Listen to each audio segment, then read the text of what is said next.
एक बड़ी सी मुर्गी ने एक बड़े से टोकरे में बहुत सी घास फूस इकट्ठी की और इस नरम नरम घास पर बहुत से सफेद सफेद अंडे दिए और बस दिन रात बैठना शुरू कर दिया। 1 हफ्ता गुजरा, 2 हफ्ते गुजरे, 3 हफ्ते गुजरे। 21वें दिन जाकर अंडे खटखट टूटना शुरू हुए और हर अंडे में से एक एक नन्हा मन्ना बच्चा निकला। उनके छोटे छोटे पर कैसे नरम थे और कैसे गर्म। हर बच्चा रोई का गाला मालूम होता था। माँ भी कितनी खुश होगी, लेकिन फिर भी उसे जरा सी फिक्र बाकी थी। अंडा रह गया था जिसमें से अभी तक कुछ ना निकला था। बेचारी माँ उसे अपने परों से गर्मी पहुंचा रही थी और अल्लाह ताला से दुआएं मांग रही थी कि इसमें से भी ऐसा ही प्यारा बच्चा निकले जैसे और अंडों से निकले हैं। इस फिक्र में दुआएं मांगते मांगते 2 दिन गुजर गए कि 24वें दिन सुबह तड़के अंडे के अंदर से किसी ने खटखट करके उसे तोड़ दिया। अंडा जो टूटा तो एक नन्हा सा बच्चा निकला। ये बच्चा भी निराला था, ऐसा काला जैसे काजल, या जैसे काला कवा होता है, या जैसे रात का अंधेरा।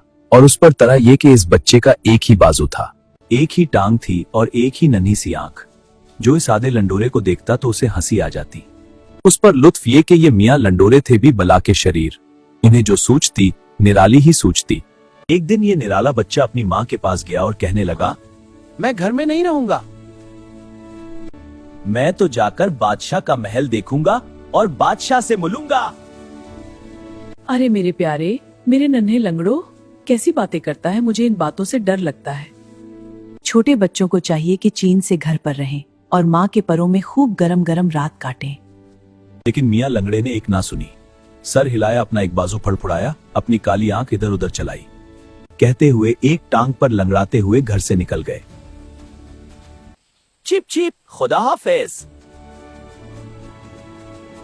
सड़क के किनारे एक जगह आग जल रही थी। उसके पास पहुंचे तो आग ने कहा, करीब आओ, मैं तुम्हें गर्म कर दूंगा। मियाँ लंगड़े, जरा अपनी नन्ही सी चूंच में 2-4 तनके उठा लाओ और मुझे दे दो कि मैं जरा और ऊपर जल लूं। मगर मियाँ लंगड़े ने एक ना सुनी। सर हिलाया, बाजू फड़फड़ाया और बोले, नहीं, हमें खुद जल्दी है, हम बादशाह से मिलने जा रहे हैं और आगे चल दिए। आगे बढ़े तो एक बड़ी सी झाड़ी मिली। हवा का दामन उसमें फंसा हुआ था। हवा ने कहा, आगे बढ़े तो एक बड़ी सी झाड़ी मिली। हवा का दामन उसमें फंसा हुआ था। हवा ने कहा, मियाँ मुसाफिर, खुदा के वास्ते मुझे इस झाड़ी से निकाल दो, कांटे बहुत चुभते हैं। मगर मियाँ लंगड़े ने उसकी भी ना सुनी और आगे चल दिए। कुछ दूर चले तो एक छोटा सा चश्मा मिला। उसका पानी रास्ते के किनारे बह रहा था। चश्मे ने कहा, मियाँ लंगड़े, मेरे रास्ते में जो कंकर पड़े हैं उन्हें हटा दो ताकि मैं आराम से बह सकूं।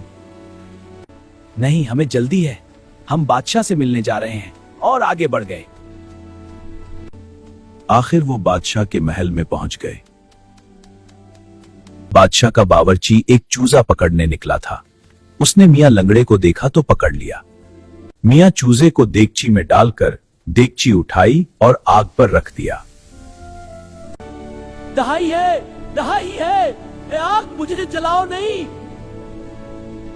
जब मुझे जरूरत थी तो तुम जल्दी में थे, अब मैं भी जल्दी में हूं। कुछ देर बाद बावर्ची आया। उसने देखा कि चूजा कोयले की तरह काला हो चुका है। उसने उसे निकालकर बाहर फेंक दिया और कहा कि दूसरा लाओ। चूजा नाली के पास गया और पानी से बोला, मुझे ठंडा कर दो, मैं जल गया हूं। नहीं, जब मुझे तुम्हारी जरूरत थी तो तुम जल्दी में थे, अब मैं भी जल्दी में हूं।